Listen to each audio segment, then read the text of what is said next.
За поредна година се проведе сесията Студентски иновационен хъб, като броят на участниците е рекорден, а комисията одобри 10 проектни предложения.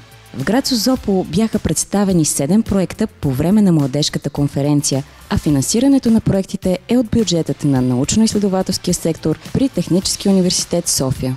Студентски иновационен хъб е свързващо звено между академичния състав, преподавателите в университета и студентите и цели да покаже креативността, иновативността на нашите студенти.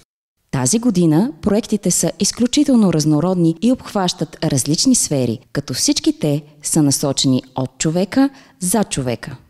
Усещането да създаваш е много чувствено.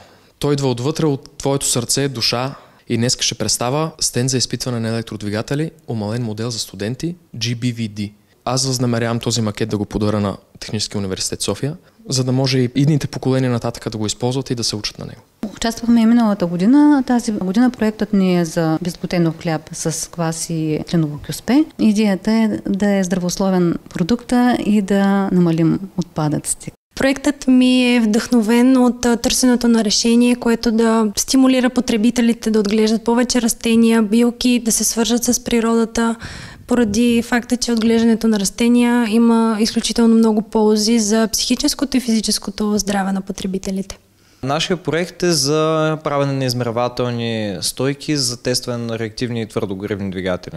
Това, което ни мотивира да създадем проекта е ракетите са интересни, пък другото е с реактивния двигател, който е мощно, интересно, което е един от най-добрите начини да се развиваш с наука и инженерство. Проектът ми е за прототип на микроводна турбина, която ще генерира електрическа енергия за осветлението в санитарните помещения на Техническия университет София. Макар и с минимални усилия, се надяваме нашият проект да подпомогне за утвърждаването на университетът ни като един зелен университет, който да дава пример на други университети да развиват зелени политики и устойчиво развитие.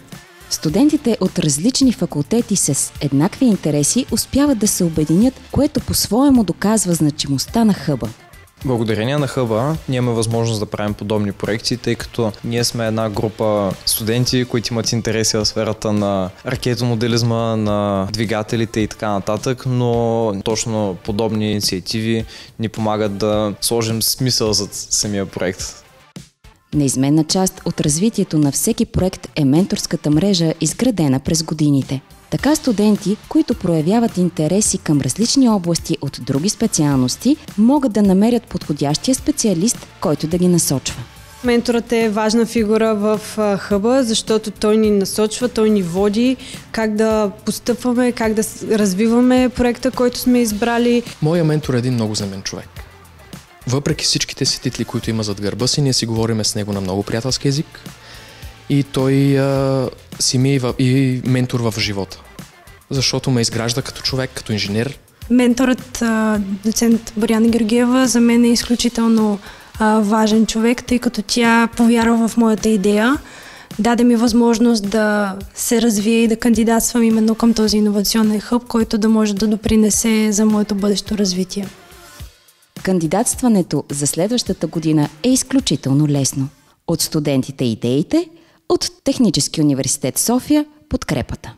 Имаме платформа, уебсайт на Студентски ученически иновационен хъб. В нея студенти и ментори могат да намерят пълна информация за условията на конкурса, правилата за участие, критериите за оценка. Най-важното е да представят какво е новото в тяхната идея.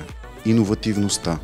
Успеят ли, този проект ще бъде успешен и ще бъде финансиран. Подкрепям участието в хъба, тъй като той дава невероятна възможност за студентите едно начало на иновационно мислене, на развитие и на растеж. На бъдещите кандидати пожелавам да мечтаят, да творят, да развиват своите идеи и винаги да се стремят към по-добро, към развитие. Сега е времето. Новата сесия ще отвори през октомври 2024 за финансирането през 2025. Структурирайте вашата идея, подайте проектно предложение, намерете вашия ментор, човека с който искате да работите, подайте вашето проектно предложение. Със сигурност участието в Студентски иновационен хъб си струва и ще допринесе много не само за вашето образование, за вашето учене в Техническия университет София, но Повярвайте ми, това ще бъде един, може би да смело, но ще кажа, трамплин за вашето бъдещо развитие и за реализацията ви като инженери. Благодарение на Студентски иновационен хъб можем да видим проекти, които са обърнати изцяло в полза на обществото. Именно защото бъдещите инженери на Технически университет София са ключът към иновациите и напредъка в технологичното развитие на света.